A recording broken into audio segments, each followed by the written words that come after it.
Hi friends, మన పెద్దవాళ్ళు ఏం జరిగినా అంతా మంచికే జరుగుతుందని చెప్తూ ఉంటారు. కానీ ఈ మాటని ఈ రోజుల్లో చాలామంది యాక్సెప్ట్ చేయలేకపోతున్నారు. అసలు ఆ మాటలో ఎంతవరకు నిజం ఉంది అనుకుంటున్నారు.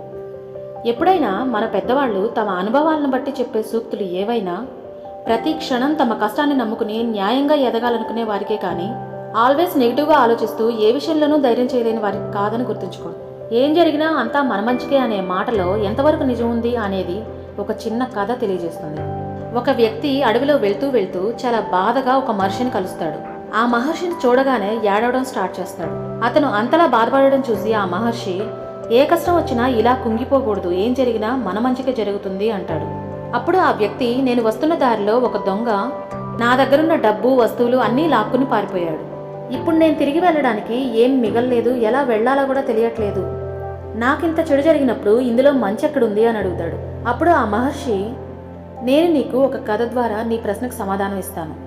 ఇప్పుడు నేను చెప్పే ఈ కథ జాగ్రత్తగా విను, ఎందుకంటే ఈ కథ నీ జీవితాన్నే మార్చేస్తుంది కాబట్టి అని మహర్షి ఆ వ్యక్తితో కథ చెప్పడం స్టార్ట్ చేస్తాడు. ఒక చిన్న పల్లెటూరులో ఒక రైతు కుటుంబం వ్యవసాయం చేసి వచ్చిన పంటతో వాళ్ళ జీవనం కొనసాగిస్తూ ఉంటారు. ఒకసారి ఒక పెద్ద తుఫాన్ వచ్చి ఊరిలో అందరి ఇళ్ళు పంట అన్నీ కొట్టుకుని పోతాయి. వీళ్ళ దగ్గర దాచిపెట్టుకున్న ధాన్యం కూడా పాడైపోతుంది. అప్పుడు రైతు తినడానికి తిండి, ఉండడానికి ఇల్లు లేదని బాధపడుతూ కుంగిపోతాడు. అలా తండ్రి బాధపడడం చూసి ఆ రైతు కొడుకు తండ్రి దగ్గరకు వచ్చి, బాధపడకండి నాన్న, ఏం జరిగినా అంతా మన మంచికే జరుగుతుంది అని అంటాడు.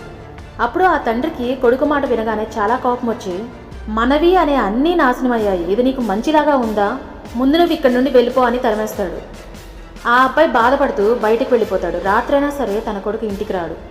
కొడుకు కోసం తల్లిదండ్రులు ఇద్దరూ కంగారు పడుతూ ఉంటారు.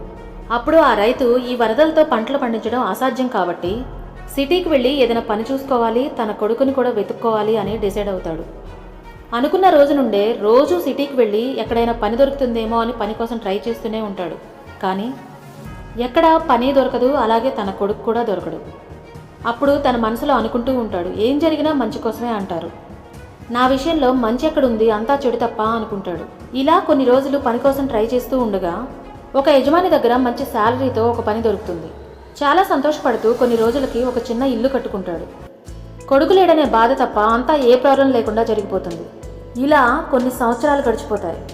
ఒకరోజు రైతు ఇంటి బయట నుండి డోర్ని ఎవరో కొడుతూ ఉన్నట్లు సౌండ్ వస్తుంది. డోర్ ఓపెన్ చేసి చూస్తే ఒక వ్యక్తి తన కార్ దగ్గర నుంచుని ఉండడం చూసి ఆశ్చర్యపోతాడు. ఎవరు మీరు అని అడుగుతాడు. అప్పుడు ఆ వ్యక్తి, నాన్న నేను మీ కొడుకుని అంటాడు. ఆ రైతు చెప్పలేనంత ఆనందంతో అడుగుతాడు, ఎక్కడికి వెళ్ళిపోయావు ఇన్ని సంవత్సరాలు అని. మీరు నన్ను వెళ్ళిపోమ్మన్నారు. నేను సిటీకి వెళ్ళి ఒక పనిలో చేరి అందులోనే బాగా కష్టపడి సొంతంగా బిజినెస్ స్టార్ట్ చేశాను. ఆ బిజినెస్లో మంచిగా లాభాలు రావడంతో సిటీలోనే ఒక ఇల్లు, కారు కూడా కొన్నాను అంటాడు. కొడుకు లైఫ్లో సెటిల్ అవ్వడం చూసి ఆ రైతు చాలా సంతోషపడతాడు. అప్పుడు ఆ కొడుకు తండ్రితో, నాన్న ఆ రోజు నేను చెప్పాను కదా, ఏం జరిగినా అంతా మంచికే అని.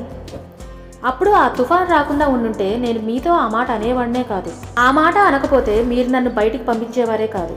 నేను అలా బయటికి వెళ్ళకపోయి ఉంటే ఇప్పుడు ఇంత హ్యాపీగా ఉండేవాడినే కాదు అని. ఆ తండ్రి, నిజమే, ఆ తర్వాతే నాకు కూడా ఒక మంచి యజమాని దగ్గర పని దొరికింది.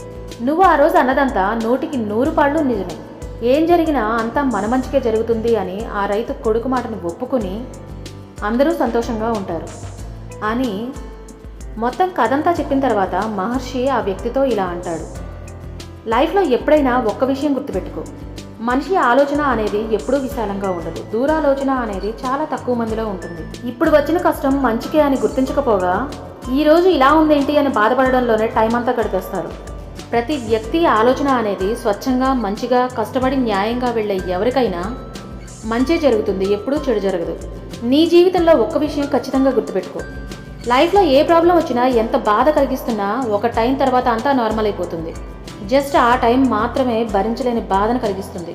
కాబట్టి లైఫ్లో బాధను భరించడం, బ్యాడ్ టైంని ఫేస్ చేయడం అలవాటు చేసుకో. ఇలాంటి బ్యాడ్ టైంలో ఫ్యూచర్లో నువ్వు రిగ్రెట్ ఫీల్ అయ్యేలా ఎలాంటి రాంగ్ స్టెప్ తీసుకోకు.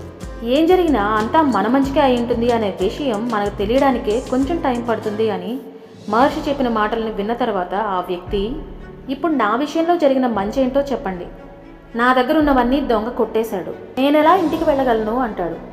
అప్పుడు ఆ మహర్షి తన దగ్గర మెరుస్తూ ఉన్న ఒక విలువైన రాయిని ఆ వ్యక్తికి ఇస్తూ, ఈ రాయి నాకు ఏ విధంగానూ ఉపయోగపడదు, నువ్వు ఈ రాయిని అమ్మితే చాలా పెద్ద మొత్తంలోనే డబ్బులు వస్తాయి అని ఆ విలువైన రాయినిచ్చి వెళ్ళిపోతాడు. ఇప్పుడు ఈ వ్యక్తికి కూడా ఏం జరిగినా మన మంచికే అనే మాట అర్థమవుతుంది. నా వస్తువులు పోగొట్టుకోకుండా ఉండుంటే మహర్షిని కలిసేవాడిని కాదు. అలా కలవడం వల్లనే నాకింత విలువైన రాయి దొరికింది, ఫ్యూచర్లో ఎలా నడవాలో ఎలా ఆలోచించాలో మహర్షి ద్వారా తెలుసుకున్నాను అని ఆ వ్యక్తి సంతోషపడతాడు. సో గాయస్, పెద్దలు చెప్పిన మాటల్ని కొంతమంది వాళ్ళున్న ఫ్రస్ట్రేషన్స్లో ఎంతవరకు నిజముంది అని అనుకుంటూ ఉంటారు. మనకున్న బాధల వల్ల అలా అనిపించినా ఫ్యూచర్లో అంతా మంచి జరుగుతుందనే ఒక హోప్తో ఇప్పటి కష్టాన్ని నెట్టేస్తూ భవిష్యత్తులో రేపటి రోజున జరగబోతున్న మంచేంటో తెలుసుకోగల మీ థింకింగ్ పవర్ని డెవలప్ చేసుకుంటూ వచ్చే కష్టాలకి మీరే ధైర్యంగా ఎదురెళ్ళి మరీ పరిష్కరించుకోగల సత్తా ప్రతి వ్యక్తికి ఉండాలని చెప్పడమే ఈ నా ప్రయత్నం. Thank you so much guys.